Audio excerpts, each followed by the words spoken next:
नमस्कार, Ajit web TV देख रहे सभी दर्शकों का स्वागत है। मैं रोहिणी ओबरॉय और आप देख रहे हैं खबरों के आईने से। इस वक्त स्टूडियो में हमारे साथ मौजूद हैं अजीत समाचार से न्यूज़ एडिटर विकास सचदेवा जी।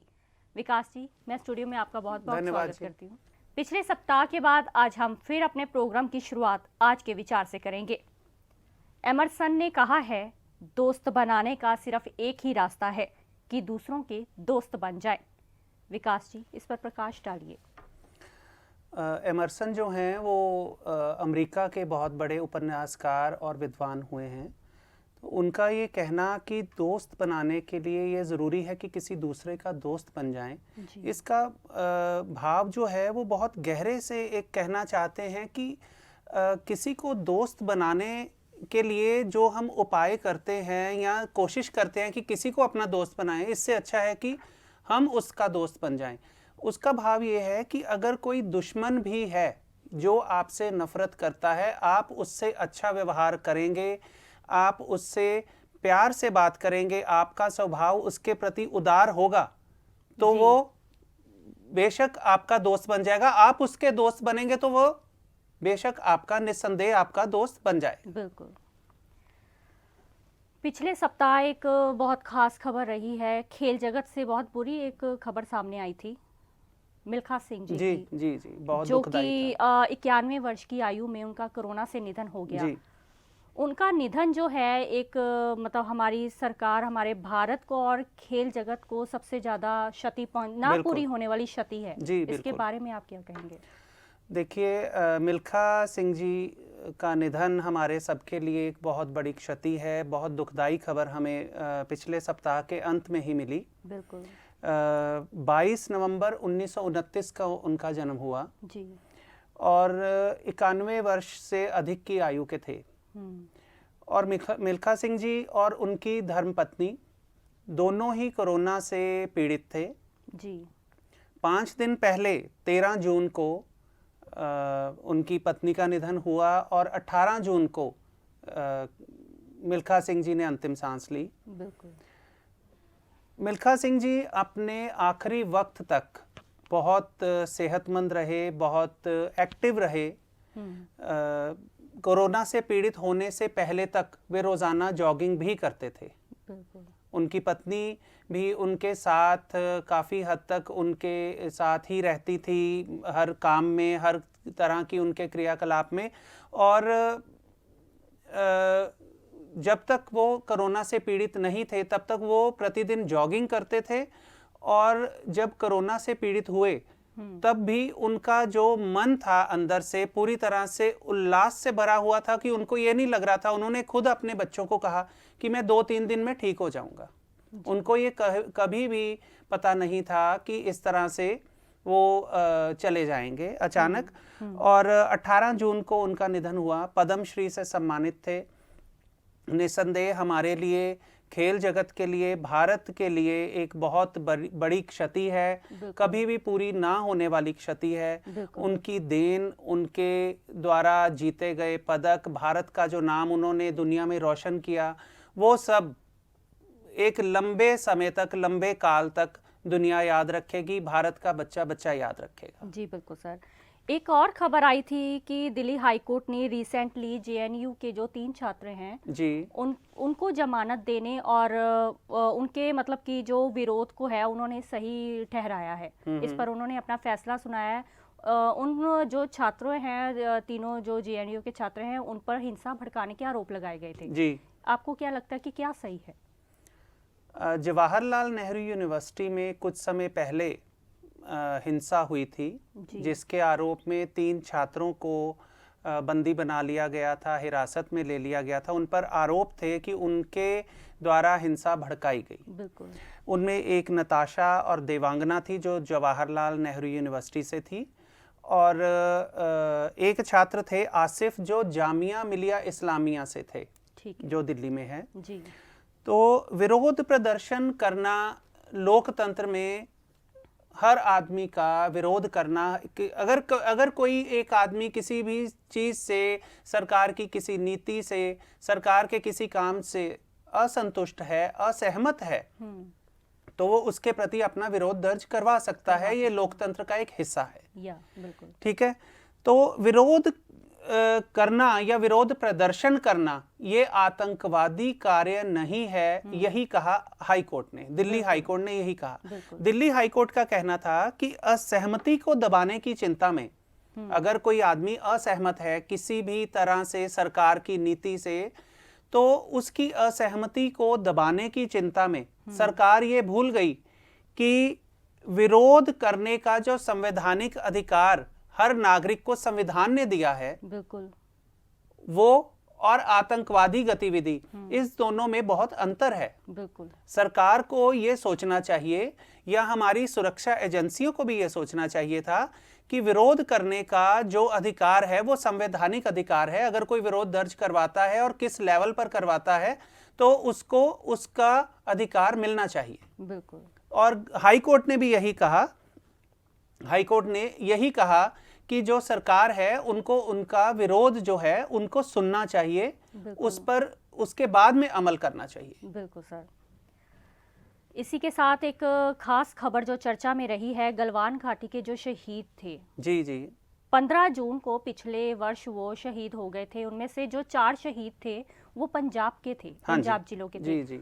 जो शहीद हुए उनके परिवार वालों का ये कहना है कि जो सरकार के द्वारा उनके साथ वादे किए गए थे वो अभी तक उनके अधूरे हैं।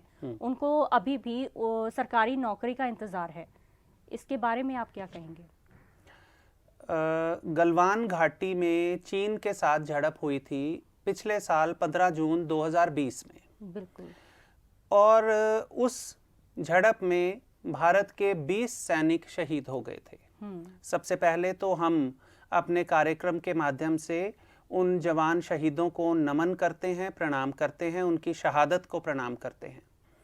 20 जवान शहीद होना एक देश के लिए बहुत ही दुखदाई खबर थी। उस वक्त पूरा देश जो है वो दुख में, क्षोभ में डूब गया था। बिल्कुल। और चीन के प्रति लोगों में गुस्सा भी था, आक्रोश था कि हमें इस चीज का बदला लेना है किसी तरह से। उन 20 जवानों में से जो 4 जवान हैं वो पंजाब से संबंधित थे। उसमें से एक मानसा से थे, एक संगरूर जिला से, गुरदासपुर जिला और पटियाला जिला से। तो पंजाब सरकार ने उनकी शहादत के बाद उनके परिवार को, उनके परिजनों को ये वादा किया था कि हम उनके स्थान पर किसी उनके परिवार के एक सदस्य को नौकरी देंगे, उनके नाम पर हम यादगारी गेट बनाएंगे। इस तरह से कुछ वादे किए गए थे। कुछ किए। तो सरकारों को ये चीज बहुत ध्यान में रखकर वादे करने चाहिए कि जो वादे पूरे हो सके वो वादे कीजिए। बिल्कुल बिल्कुल। अभी तक उनमें से 2 शहीदों के, एक शहीद जो हमारे हुए पंजाब से संबंधित थे, उनके भाई को, छोटे भाई को नौकरी देने का वादा किया गया था। ओके। एक शहीद हैं मानसा से जिनके बेटे को ये कहा गया था कि उसको नौकरी दी जाएगी, सरकारी नौकरी दी जाएगी। लेकिन अभी तक ये दोनों वादे पूरे नहीं हुए हैं। सरकार को इस संबंध में सोचना चाहिए। अगर जो वादा शहीद के जो हमारे जवान हैं, जो देश के लिए अपनी जान देते हैं, उनके प्रति हमारी जो संवेदना है, हमारी जो फीलिंग्स हैं, भावनाएं हैं, उनको अगर हम इस तरह से एक बार दर्शाकर या बताकर चुप हो जाएंगे, चुप करके बैठ जाएंगे और 1 साल बीत गया, उनके परिवार की किसी ने सुध नहीं ली, कोई वहां तक जाकर नहीं, पहुंचकर नहीं किसी ने पूछा कि आपसे जो कहा गया था वो पूरा हुआ, आपके परिवार का गुजारा कैसे चल रहा है। अगर आपके पास, आपके घर में कमाने वाला जो एक आदमी था वो चला गया, तो उसके स्थान पर आप के घर में किसी को नौकरी मिली, कोई कमाकर ला रहा है, आपका परिवार खाना खा रहा है। ये सारी चीजें सरकारों को सोचनी चाहिए। और जो वादे अगर किए गए हैं उन्हें तुरंत प्रभाव से उसको लागू किया जाना चाहिए। बिल्कुल सही है। विकास जी, बीते दिन हमने योगा डे यानी कि 21 जून को हमने योगा डे मनाया, अंतर्राष्ट्रीय दिवस मनाया। तो ये दिन जो 21 जून है वो सबसे लंबा दिन माना गया है। जी, सबसे ज़्यादा बड़ा दिन माना गया है। इस दिन पूरे विश्व भर में, पूरे राष्ट्रीय अंतर्राष्ट्रीय स्तर पर सभी योग करते हैं। योग हमारे स्वास्थ्य के लिए काफ़ी लाभदायक भी हुआ है। ये हमें दीर्घायु प्रदान करता है, लंबी उम्र प्रदान करता है। तो मतलब आप इस पर थोड़ा सा प्रकाश डालिए कि देखिए 21 जून को अंतर्राष्ट्रीय योग दिवस घोषित किया गया है। अंतर्राष्ट्रीय का भाव है कि पूरी दुनिया में योग दिवस मनाया जाता है। इससे पहले जब योग दिवस को अंतर्राष्ट्रीय रूप दिया गया तो योग को पूरी दुनिया नहीं जानती थी। योग जो है वो भारत की ही देन है। भारत के जो पुरातन ऋषि मुनि अपनी दीर्घायु के लिए जाने जाते हैं, वो योग ही किया करते थे और योग के माध्यम से या योग के बल पर ही अगर कहें तो वो इतनी लंबी आयु भोगते थे। बिल्कुल। अब योग जो है या जिसे हम योगा कहते हैं वो एक तो कई तरह के रोगों से निजात दिलाता है। कई तरह के रोग जो हैं, यहाँ तक कि अब तो डॉक्टर्स भी इस बात को मानने लगे हैं कि अगर योगा करेंगे तो हम स्वस्थ रहेंगे। कई तरह की बीमारियां जैसे मधुमेह, शुगर जिसको हम कहते हैं, शुगर की बीमारी है, या किसी को हम कहते हैं कि यूरिक एसिड की प्रॉब्लम हो जाती है, दिल के रोग जो मान लीजिए हार्ट डिजीज है, किसी को आर्थराइटिस है, इस तरह के रोग अगर किसी को जुड़ जाते हैं किसी के शरीर से, तो उसको अगर योग के माध्यम से दूर किया जा सके तो बहुत ही अच्छी बात है। और योगा को अंतर्राष्ट्रीय रूप देने के लिए भारत ने एक बहुत सक्रिय भूमिका, बहुत अच्छी भूमिका विश्व स्तर पर निभाई है। और योग जो है वो दिन प्रतिदिन सभी लोगों में, पूरी दुनिया में ज्यादा से ज्यादा लोकप्रिय होता जा रहा है। बिल्कुल। विकास जी, एक खबर आई थी सीबीएसई को लेकर, हम हमेशा बातचीत करते रहते हैं। जी। तो एक सीबीएसई की खबर आई कि जैसे सभी राज्य की सरकारों ने 12वीं की जो बोर्ड परीक्षाएं हैं वो रद्द कर दी थी जी। अब जो मतलब सरकार ने एक फॉर्मूला अपनाया 30-30-40 का जो फॉर्मूला चुना है, उसको सुप्रीम कोर्ट के आगे भी उन्होंने रखा था कि ये हमने फैसला लिया है। हाँ जी। तो सुप्रीम कोर्ट ने भी इस पर अपनी सहमति जताई है। जी। तो इसके बारे में आप बच्चों के भविष्य के बारे में क्या कहना चाहेंगे? देखिए, बच्चों का जो भविष्य है वो तो बहुत ही अच्छा होना चाहिए। हम यही कामना करते हैं सभी बच्चों के लिए। सीबीएसई की परीक्षाएं 12वीं की रद्द हुई थी और 12वीं के बाद ही अधिकतर कॉम्पिटिटिव एग्जाम्स के लिए बच्चे आगे बढ़ते हैं। उन्होंने कौन सी लाइन में जाना है, कौन से क्षेत्र में उन्होंने अपना करियर बनाना है, ये सभी वो 12वीं के बाद ही चुनते हैं। बिल्कुल। अगर किसी ने डॉक्टर बनना है, इंजीनियर बनना है या आगे लॉ करनी है, वकील बनना है, एडवोकेट, तो 12वीं की परीक्षा रद्द होने से जहां बच्चों में थोड़ा सा एक असंतोष था कि हमें परीक्षा देकर उत्तीर्ण होना है, परीक्षा देकर ही पास होकर हम आगे बढ़ना चाहते हैं, तो वो संभव नहीं था कोविड के चलते। बिल्कुल। सरकार ने अगर परीक्षा रद्द की तो उसका उन्होंने फॉर्मूला दिया 30-30-40, यानी 30% अंक जो हैं उनकी 10वीं की कारगुजारी के आधार पर निकाले जाएंगे। ठीक है। 11वीं की कारगुजारी के आधार पर भी उनके 30% अंक जोड़े जाएंगे। और 12वीं में उन्होंने जो टर्म एग्जाम्स अपने स्कूल में दिए हैं और इसके साथ ही जो प्री बोर्ड की परीक्षाएं हुई 12वीं में, उसके उन दोनों को जोड़कर 40% अंक जो हैं वो जोड़कर पूरा 100% बन जाएगा। 30 + 30 + 40। तो उसके आधार पर बच्चों को उत्तीर्ण किया जाएगा। बिल्कुल। हालांकि हो सकता है कि 10वीं में किसी बच्चे के मार्क्स कम आए हों, 11वीं में कहीं पे कम आए हों, या प्री बोर्ड में 12वीं में वो थोड़ा सा कहीं चूक गया हो। लेकिन इस वक्त जो फॉर्मूला दिया गया है सुप्रीम कोर्ट में सरकार की ओर से या सीबीएसई की ओर से, इस फॉर्मूले पर सुप्रीम कोर्ट ने अपनी सहमति जता दी है।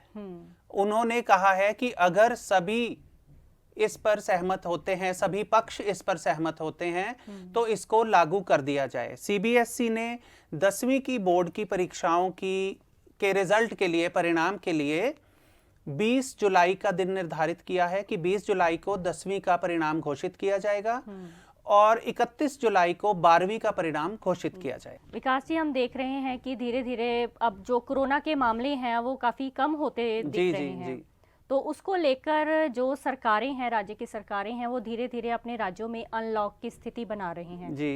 और अनलॉक के कारण काफी ज्यादा आपको लगता है कि भीड़ भाड़ वाले काफी क्षेत्र हैं, तो आपको क्या लगता है कि सरकार और जो मतलब कि देश की जनता है, अगले जो थर्ड वेव आने वाली है, तीसरी लहर आने वाली है, इन सब से वो कैसे इसको बचा सकते हैं, कैसे इसको ध्यान में ला सकते हैं कि हम उस चीज़ से पहले ही बच जाएं? हाँ, एक तो मैं बात आपको यहाँ पर ज़रूर कहूँगा कि थर्ड वेव या तीसरी लहर के बारे में अगर हम सोचें तो सोचकर ही बहुत भय सा मन में उत्पन्न होता है। लेकिन मैं अपने तौर पर, निजी तौर पर ये कामना करूँगा कि अब कोरोना का ख़त्म होना ही बेहतर है। बिल्कुल, बिल्कुल। क्योंकि तीसरी वेव या तीसरी लहर ना ही आए तो वो अच्छा है, लेकिन उससे हम कैसे बच सकते हैं अगर सरकारें जो हैं वो अनलॉक कर रही हैं। हाँ जी। क्योंकि हर टाइम पर या लगातार इतनी देर तक जो है जो लॉकडाउन है वो नहीं रखा जा सकता। कारोबार, दफ्तर, कार्यालय वगैरह, ये दफ्तर सब कुछ बंद नहीं रखा जा सकता। नहीं रखा जा ज्यादा देर तक ये सब कुछ अगर बंद रहेगा तो अर्थव्यवस्था बिल्कुल नीचे आ जाएगी। बिल्कुल।